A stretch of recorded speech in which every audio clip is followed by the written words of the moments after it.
सचिन पायलट ने आज राजस्थान में जनसंघर्ष यात्रा की शुरुआत करके चुनावी शंखनाद कर दिया है। तो पूर्व मुख्यमंत्री वसुंधरा राजे, अशोक गहलोत, हनुमान बेनीवाल सभी एक्टिव मोड में आ गए हैं।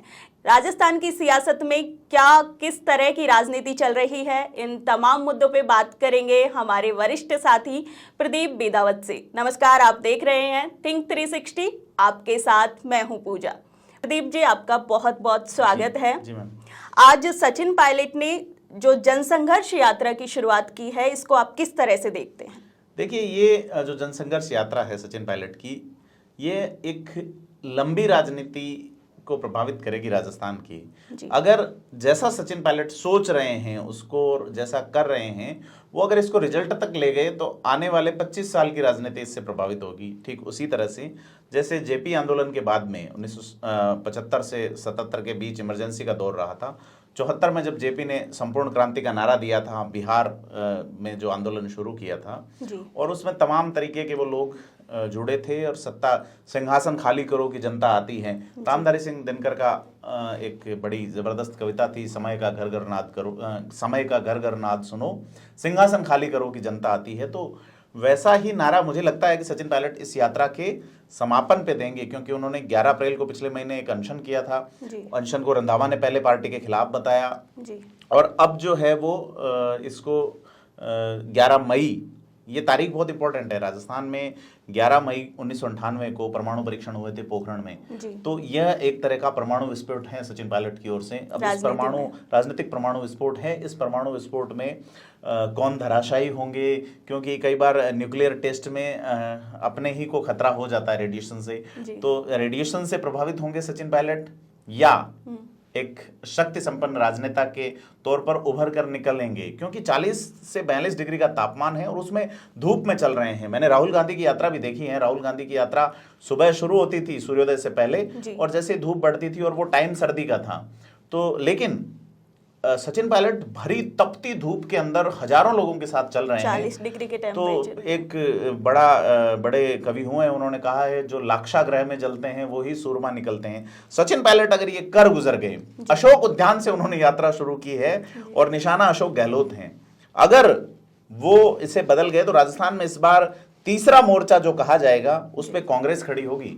ये दूसरा मोर्चा होगा। लोग कह रहे हैं तीसरे मोर्चे की हट, कांग्रेस तीसरे नंबर पर सरक जाएगी अगर सचिन पायलट, क्योंकि जिस तरह से उन्होंने लोगों को जोड़ा है, वरिष्ठ और मार्गदर्शक के रूप में उनके साथ हेमाराम चौधरी है, देवेंद्र सिंह शेखावत हैं, हर जाति वर्ग के, राजेंद्र गुढ़ा, युवाओं में एक अलग अंदाज वाले आपके बाड़ी से जो आते हैं, गिरिराज मलिंगा, ऐसे लोग, इंद्राज गुर्जर उनके साथ हैं। उनके साथ में ब्राह्मण जाति के एक बहुत ही सेवा दल से जुड़े हुए बड़े विधायक रहे हैं, राकेश पारीक, जो मसूदा से विधायक हैं।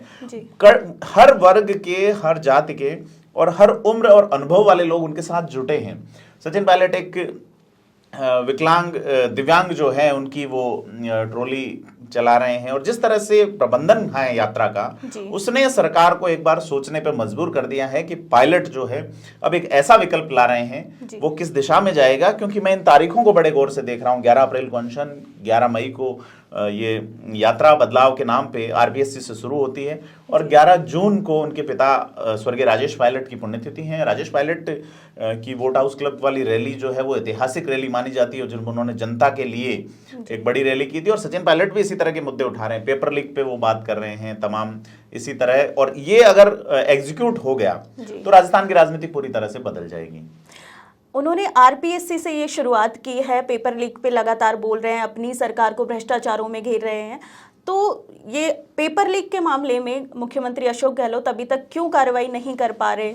जब जिस तरह से उन्होंने ये कहा है कि एक पेपर लीक हुआ था जयपुर में, तो जयपुर में एक कोचिंग संस्थान गिराया गया। अब पहली बार ऐसा हुआ है कि आरपीएससी के सदस्य बाबूलाल कटारा पकड़े गए हैं, तो आप उनका घर क्यों नहीं गिरा रहे? आज उन्होंने बोला। आज उन्होंने बोला है। और राजस्थान पब्लिक सर्विस कमीशन जो है, उस पर से अब लोगों का भरोसा उठ गया है। कैसे लोग अगर नकल से ही चुन के आएंगे तो वो व्यवस्था कैसे चलाएंगे, ये एक बड़ा सवाल है। सचिन पायलट ने जो मुद्दा पकड़ा है वो मुद्दा प्रत्येक घर से जुड़ा हुआ है।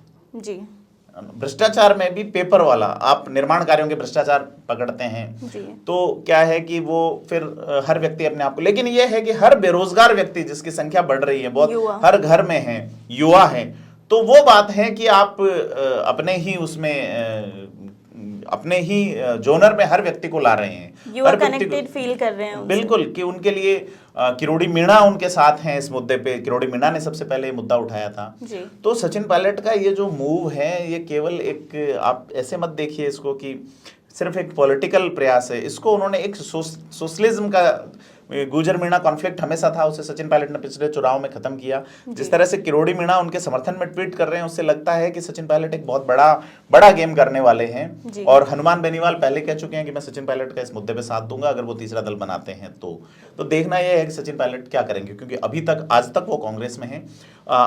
अभी एक अपडेट आया है कि इस मामले को लेके कांग्रेस का जो आला कमान है उसकी चूल्हे हिल गई हैं। मल्लिकार्जुन खड़गे ने तत्काल मीटिंग बुलाई है। राजस्थान में तीनों सह प्रभारी, अमृता धवन, काजी निजामुद्दीन और वीरेंद्र सिंह, तथा जो मुख्य प्रभारी है सुखजिंदर रंधावा और प्रदेश अध्यक्ष डोटासरा को तलब किया है। देखना यह है कि पायलट का यह मूव कांग्रेस को क्या सोचने पे मजबूर करता है। ऐसे में कि कर्नाटक का रिजल्ट आ रहा है, कर्नाटक के रिजल्ट को लेके भी सचिन पायलट ने एक बड़ी बात कही है कि कर्नाटक में कांग्रेस की सरकार आ रही है, लेकिन वो इसलिए आ रही है कि कांग्रेस ने भ्रष्टाचार के मुद्दे उठाए हैं, है ना। हमारी भी इसलिए आई थी कि हमने भ्रष्टाचार को जन जन तक मुद्दे के रूप में पहुंचाया था, हमने काम नहीं किया तो हमारी सरकार चली गई। तो ये सारी एक दूसरे से, जिस तरह से इस रस्से को सचिन पायलट ने गुथा है या सचिन पायलट की आइडियोलॉजी वाली टीम ने गुथा है, वो बड़ा भारी पड़ेगा मौजूदा सरकार की। अभी उनकी यात्रा के तुरंत बाद ही अशोक गहलोत ने एक अपडेट ट्वीट किया है कि युवाओं को भी सच्चाई से रूबरू होना चाहिए, और इसको सीधे तौर पे सचिन पायलट के अगेंस्ट में देखा जा रहा है कि वो पार्टी और देश, स्टेट पार्टी और देश तीनों के अगेंस्ट में है। जी, चूंकि युवा तो इसको देख ही रहा है, पेपर लीक पहले की सरकारों में भी हुआ है, अब भी हुआ है जी। तो ऐसा नहीं है कि केवल इस सरकार के दौर में ही हुआ है, लेकिन भ्रष्टाचार तो है। सचिन पायलट ने बजरी का मुद्दा उठाया और भी मुद्दे उठाए। वसुंधरा राजे का जो कार्यकाल थे 13 से 18 वाला, उसमें वो लगातार सड़क पे रहे। सरकार जो है वो बड़ी बौखला गई है इसमें। सरकार के मंत्री, चूंकि ज्यादातर मंत्री ऐसे हैं जो कि फेस नहीं है, पब्लिक फेस नहीं है सरकार में अभी जो मिनिस्टर्स हैं। इवन अभी आज एक यूडीएच के घोटाले का एक मामला चल रहा है जिसमें सीधे सीधे एक मंत्री का नाम आ रहा है। तो ये खेल बड़े पैमाने पे चल रहा है निश्चित तौर पे। अब आप देखिए कि महंगाई राहत कैंप में जो पंखा 1800 रुपए का बिक रहा है, उसका बिल आप 4500 रुपए किराए का दे रहे हैं। तो जनता सब समझती है। अशोक गहलोत का एक यूथ को सब समझना चाहिए। तो उन्हें वो चूंकि ट्वीट तो सोशल मीडिया वाली टीम करती है, लेकिन यूथ वाकई समझ रहा है। और इतनी 42 डिग्री तापमान के अंदर लोग जहां घरों में बैठे रहना चाहते हैं, लोग उनके साथ चल रहे हैं सचिन पायलट के साथ में, और एक आध नहीं हजारों की संख्या में चल रहे हैं। और धूप में यात्रा निकालना एक बड़ी वो मुझे नजर आता है कि किस तरह से मुझे याद है कि कांग्रेस में एक बड़े नेता हुआ करते थे सुनील दत्त, जो लगातार यात्राएं निकालते रहते थे अलग अलग मुद्दों को लेके। और उनकी अंतिम जो चुनाव इस तरह की जो बदलाव के लिए यात्रा निकाली थी, वो भी उनको इस तरह लू जैसी समस्या हो गई थी और उन्हें दुनिया से रुखसत होना पड़ा था। तो लेकिन सचिन पायलट युवा हैं, आर्मी, टेरिटोरियल आर्मी में कर्नल हैं। तो अगर इनके समाज को ही देखें, गुर्जर समाज बहुत उत्साही समाज हैं और कर्नल किरोड़ी बैसला फेमस हुए थे। अब मुझे लग रहा है कि सचिन पायलट कांग्रेस के नेता के बजाय कर्नल सचिन पायलट वाले मोड में जाने वाले हैं और राजस्थान में एक अलग तरीके का रंग आपको देखने को मिलेगा। प्रत्येक जिले में उन्होंने एक टीम बनाई है। इधर मैं देख रहा हूं प्रशांत किशोर बदलाव के लिए 40 साल से कम वाले युवाओं को टेक्स्ट कर रहे हैं कि आप बदलाव के लिए हमसे जुड़िए। तो बदलाव किस बात का? कांग्रेस तो उन्हें हायर करेगी नहीं बदलाव के लिए, बीजेपी से उनका थोड़ा ठीक नहीं चल रहा है, ऐसे में कौन? तो ये है कि जो पीके वाला खेल है वो खेल राजस्थान में तीसरे नंबर पर धकेलेगा कांग्रेस को। दूसरे पे कौन होंगे, यह लड़ाई होगी सचिन पायलट वर्सेस बीजेपी। अभी के जो हालात हैं, फिर स्थितियां, चूंकि राजनीति में संभावनाओं का खेल है, चीजें बदलती रहती हैं। तो आज की यात्रा अशोक गहलोत के लिए सिरदर्दी है, क्या आप ऐसा मानते हैं? अशोक गहलोत और उनकी टीम बड़ी उसमें है जिस तरह से, हालांकि अशोक गहलोत लगातार अपने कार्यक्रमों में बिजी। आज उन्होंने जो नवल किशोर शर्मा बहुत बड़े राजनीतिज्ञ रहे हैं, उनकी प्रतिमा का अनावरण किया है, वहां स्पीच भी दिया अशोक गहलोत ने। इवन वसुंधरा राजे खुद कल के कार्यक्रम के बाद, ऐसा 20 साल में पहली बार हुआ कि एक बड़ी सभा भारतीय जनता पार्टी की हुई है और उसमें पूर्व मुख्यमंत्री वसुंधरा राजे को मंच बोलने के लिए नहीं दिया गया, ऐसा पहली बार हुआ है। ऐसे में वसुंधरा राजे भी एक्टिव मोड में आ गई हैं। उन्होंने आज एक दिन में 5 कार्यक्रम किए हैं, जिसमें नागौर के खरनाल में हैं, कालवी में हैं, करनाल जो कि जाट समाज की आस्था का केंद्र है, जाट समाज एक बहुत बड़ा वोट बैंक है राजस्थान में, वहां से उन्होंने फिर कालवी गई हैं, एक शोक सभा में शिरकत की हैं, और फिर वहां से जयपुर में उनके 2 कार्यक्रम हैं।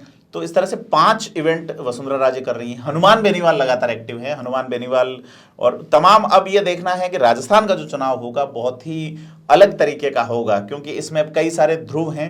नेशनल पार्टी के तौर पे आम आदमी पहली बार यहाँ चुनाव लड़ेगी। AIMIM ने खुला दावा कर रखा है कि हम आएंगे राजस्थान जी। तो अब देखना है कि किस कदर राजस्थान की राजनीति जो है वो, क्योंकि जब AIMIM के चीफ असदुद्दीन ओवैसी आए थे यहाँ पे क्लार्क्स आमेर में, तब उनसे पूछा था कि क्या आप सचिन पायलट के साथ कुछ, तो उन्होंने बोला कि क्या वो पार्टी छोड़ रहे हैं, तो उन्होंने उस समय जवाब नहीं दिया था। तो तमाम विकल्प तमाम पार्टियों के लिए खुले हैं। सचिन पायलट को लेकर सभी लोग तय करेंगे कि सचिन पायलट का क्या मूव होगा, उसके बाद सारे दल अपनी राजनीति तय करेंगे। धौलपुर में जो अशोक गहलोत ने बयान दिया था मानेसर कांड को लेके, उस पे आज सचिन पायलट ने फिर से बयान दिया है, फिर से पलटवार किया है। उसमें मंत्रियों के नाम भी लिए हैं कि जैसे हेमाराम चौधरी हो गए, उन पे भ्रष्टाचार के आरोप लगाए हैं, जबकि वो तो मानेसर जाने वाले कई लोगों से मेरी बात हुई थी जो गए थे नेता, कुछ जो संपर्क में हैं उनसे, तो उन्होंने कहा कि वो एक बगावत नहीं था जी। वो एक बगावत थी भी तो एक दिए की बगावत थी सूरज के खिलाफ, और वो भी अपने सूरज के खिलाफ। हमने पार्टी के अगेंस्ट कोई बयान नहीं दिया। जब फ्लोर टोस्ट हुआ तो हम पार्टी के साथ आ गए। हालांकि ये उनका पक्ष है, लेकिन हकीकत क्या है वो अलग तरीके से देखी जाती है। मानेसर के अंदर अशोक गहलोत का एक बयान आया है कि उनको पैसे लौटाने चाहिए जी। तो जब सारे नेता ये कह रहे हैं, आज गजेंद्र सिंह शेखावत का बयान आया सचिन पायलट को लेके जी, और उन्होंने सचिन पायलट के इस कदम का एक तरह से समर्थन किया है, और उन्होंने अशोक गहलोत पे फिर हमलावर हुए हैं वो जी। और वो लगातार हैं संजीवनी वाले इश्यू में और उन पॉइंट्स पे। लेकिन मानेसर में जो पैसे दिए गए, अगर वो हकीकत हैं तो जांच एजेंसियां तो राज्य सरकार की है। और मेरे एक चीज समझ में नहीं आई कि अगर आपने पैसे खर्च कर दिए तो मैं दे दूंगा, क्या अशोक गहलोत के पास इतने पैसे हैं? बिल्कुल। क्या अशोक गहलोत जनता के खजाने में से वो पैसे दे सकते हैं? अगर वो दे सकते हैं तो उन्हें आदर्श घोटाले, संजीवनी सोसाइटी या नवजीवन सोसाइटी के पीड़ितों को पहले देने चाहिए। अगर आपकी पार्टी के पास इतना पैसा है कि आप बीजेपी को पैसा लौटा रहे हैं, उससे अच्छा है कि आप नवजीवन और जो उनको बड़ा उद्वेलित कर दिए। सचो अशोक गहलोत बहुत ही भावुक व्यक्ति हैं, जिस तरह से उनके हम संबोधन सुनते हैं कि वो कहते हैं मैं पीड़ा में आता हूं, मेरे आंखों में आंसू आ जाते हैं। तो अगर कांग्रेस AICC के पास इतना पैसा है कि वो करोड़ों रुपए, तो ऐसे में कई हजारों परिवार को राहत पहुंच सकती है कि अगर उनके पास इतना पैसा है कि वो उनका रिइंबर्समेंट कर सके। तो एक व्यक्तिगत विचार मेरा ये है कि उन्हें संजीवनी, नवजीवन, आदर्श जैसे घोटालों में फंसे हुए पैसे जो हैं उन लोगों के लिए प्रयास करना चाहिए। लेकिन जांच करवाने से क्यों बच रहे हैं अशोक गहलोत? जांच क्यों नहीं करवाते? मुझे लगता है अशोक गहलोत का एक पॉलिटिकल बयान है। अशोक गहलोत इस तरह से ज्वार उठाते रहते हैं, और जांच तो आज तक नहीं हुई कई चीजों की। यही तो मांग सचिन पायलट कर रहे हैं कि हमने आरोप लगाए थे, जांच नहीं हो रही है। एक तरफ सचिन पायलट पूर्व मुख्यमंत्री पर भ्रष्टाचार के आरोप लगाते हैं, दूसरी तरफ अशोक गहलोत उनकी तारीफ करते हैं। क्या लगता है कि दोनों के केंद्र बिंदु में जब वसुंधरा राजे हैं तो उन पे ये किस तरह से आप? मैं इसको अलग तरीके से देखता हूं पूजा जी। अभी सचिन पायलट के केंद्र में वसुंधरा राजे नहीं है जी। जब वो पार्टी के प्रदेश अध्यक्ष थे, जब वो विपक्ष में थे, तब सीधे तौर पर वसुंधरा राजे उनकी अगेंस्ट, मतलब वो वसुंधरा राजे के अगेंस्ट वो थे। उन्होंने कहा कि इन्होंने भ्रष्टाचार किया है, बिल्कुल किया है, और हम इसकी जांच करवाएंगे। वो आरोप तब लगा चुके। अब वो मुखर हैं जांच नहीं होने पे, तो उनके केंद्र में सिर्फ और सिर्फ अशोक गहलोत हैं।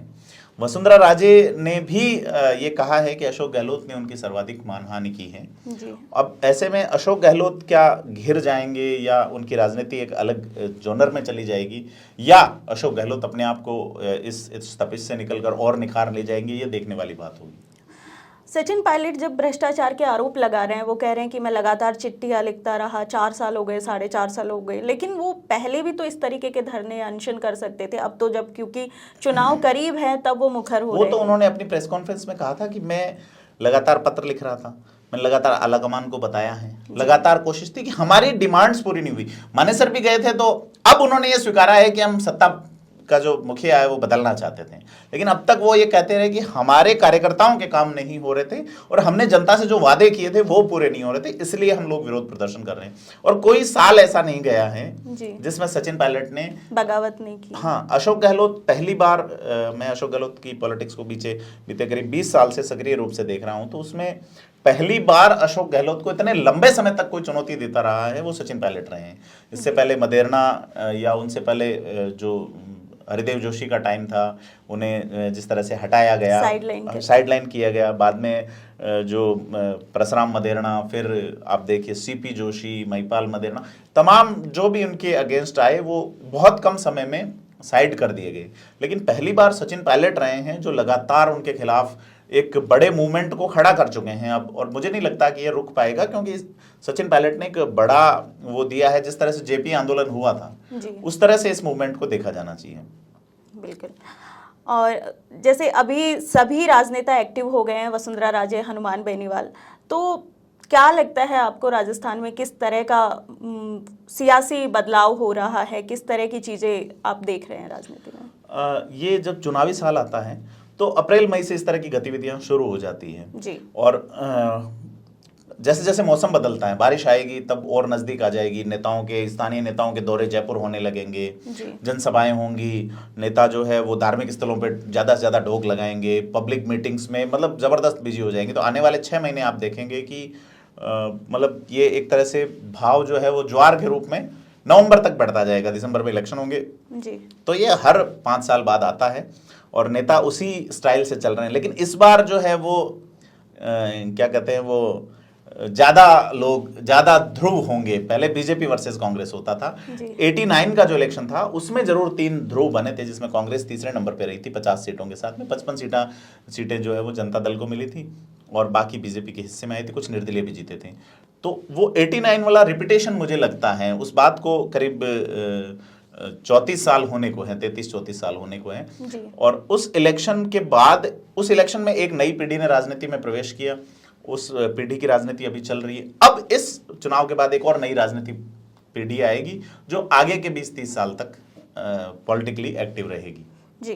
कल की प्रधानमंत्री मोदी की सभा में हमने देखा प्रधानमंत्री और अशोक गहलोत दोनों ने मंच शेयर किया।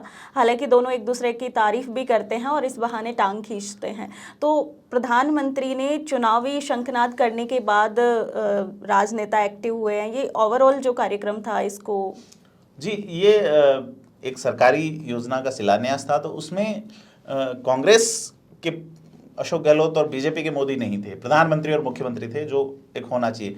एक्चुअल में इंडिया कभी आउटडोर गेम का मास्टर हुआ करता था, जैसे हॉकी है, फुटबॉल में बहुत अच्छा था, लेकिन अब भारत इंडोर खेल में काफ़ी प्रभावी है, कुश्ती है, शूटिंग है। लेकिन हमारा जो सबसे महत्वपूर्ण इंडोर खेल है वो है राजनीति।